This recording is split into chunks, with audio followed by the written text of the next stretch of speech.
Une fuite de secret, ça peut coûter très très cher. En plus de ça, c'est aussi galère de gérer les secrets manuellement.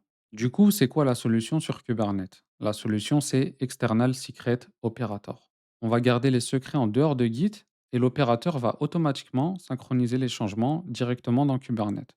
Donc dans cette vidéo, on va voir la solution ultime pour gérer les secrets dans Kubernetes. Donc je vais expliquer le principe et ensuite je vais faire une démo simple.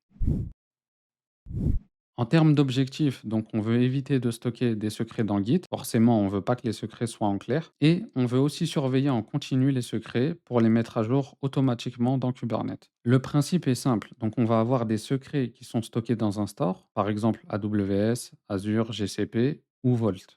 Ensuite, l'opérateur va récupérer ces secrets pour les convertir en secrets dans Kubernetes. Donc là, le process va être automatique et le but, ça va être de s'assurer que l'application elle soit capable aussi de synchroniser les changements. En termes d'avantages, donc la surveillance est automatique, c'est-à-dire que la ressource de type secret dans Kubernetes, elle se synchronise automatiquement. On peut aussi effectuer une recharge automatique du côté de l'application. Par contre, ça nécessite d'installer quelque chose en plus. Et c'est ce qu'on va voir dans la démo. Donc dans la démo, on va voir trois choses. Premièrement, l'installation de l'opérateur. Ensuite, le fonctionnement de base. Et enfin, on va voir le principe de rechargement automatique d'une application Python. Premièrement, je vais créer le cluster Kubernetes de démo. Ensuite, pour la démo, donc je vais utiliser une application Python qui va lire trois secrets qui seront montés via un volume sur slash secret. Donc les trois secrets, ce sera l'URL de base de données, username et password. En termes de prérequis, j'ai besoin de créer deux secrets. Premièrement, le secret du store qui va contenir l'URL, username et password. Donc là, pour la démo, je vais utiliser AWS Secret Manager. Et deuxièmement, le secret qui va donner les droits nécessaires à l'opérateur. Donc ça, c'est un secret qui est créé directement dans Kubernetes. Donc là, c'est OK, j'ai bien mes deux secrets. Et sur un cluster cloud managé, généralement, ce qu'on veut, c'est gérer les permissions. Donc soit avec IRSA ou Pod Identity. Pod Identity, c'est la version un peu plus moderne. Mais là, c'est juste une démo, donc j'ai créé le secret manuellement. Maintenant, on va faire le déploiement. Donc, premièrement, je vais installer Reloader. Reloader, c'est ce qui va me permettre de faire des recharges automatiques à chaque fois que je vais modifier le secret. Grâce à ça, l'application elle va être en mesure de détecter un changement et elle va faire un rollout. Donc là, c'est OK, ça me dit que ça a été déployé. Et on peut voir que c'est pas grand-chose, c'est simplement un déploiement. Ensuite, je vais installer l'opérateur External Secret. Donc là, pareil, c'est OK. Et comme on peut le voir, ça m'a installé pas mal de CRD liés à External Secret. OK, donc maintenant le but, ça va être d'utiliser ces CRD. Donc là, je vais créer 2 ressources.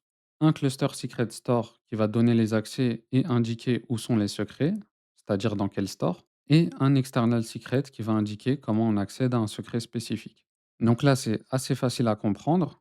Je lui dis d'utiliser le secret manager dans AWS et je lui dis d'utiliser le secret que j'ai créé dans les prérequis. Et pour l'external secret, premièrement, je lui indique le nom du secret qui se trouve dans le store. Donc là, c'est MySQL Credential.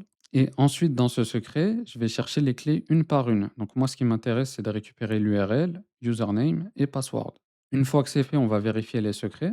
Et donc là, on peut voir deux choses. Premièrement, l'external secret qui est synchronisé. Et deuxièmement, MySQL Credential qui contient l'URL, username et password.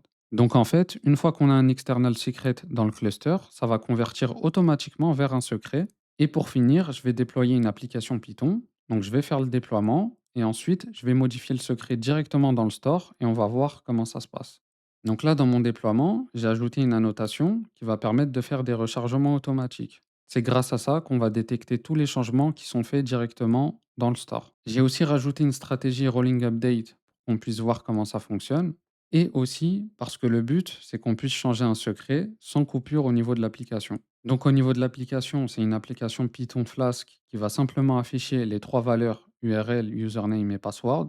Et on peut voir aussi que je monte les secrets via un volume. Donc là, j'ai lancé l'application sur localhost sur le port 5000 et on peut voir que je récupère bien les trois valeurs qui sont dans le store. Et donc là, dans le store, je vais changer la valeur de username, je vais mettre prod zone infra. Ok, là, je viens de faire la mise à jour, on va vérifier. Donc là, j'ai fait F5, on peut voir que la valeur n'a pas changé. Mais c'est normal, c'est pas instantané, ça peut prendre quelques secondes. Et là, quelques secondes plus tard, on peut voir que le changement apparaît sans toucher à l'application. Donc là, ce que je vais faire, c'est que je vais remettre la valeur prod user, comme ça on peut voir le rolling update.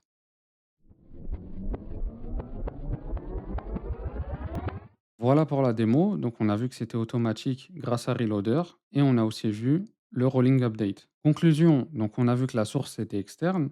Les secrets vont être stockés dans un store. Ensuite, niveau configuration, c'est possible de faire du GitOps parce que comme on l'a vu dans les fichiers de configuration, on va simplement spécifier quel store on souhaite utiliser et on va aussi spécifier les clés qu'on souhaite récupérer. Donc, à aucun moment, on va exposer les secrets.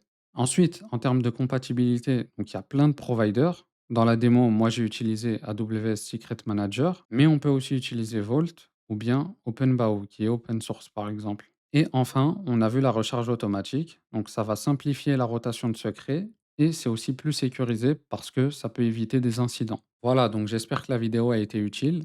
N'hésitez pas à me dire ce que vous en avez pensé et si vous souhaitez que j'aborde des sujets en particulier. Comme d'habitude, vous trouverez le guide du setup WSL dans la description si ça vous intéresse. Et bien sûr, je vous mettrai aussi le lien des repos dans la description. Merci d'avoir suivi, abonnez-vous, likez et je vous dis à la prochaine.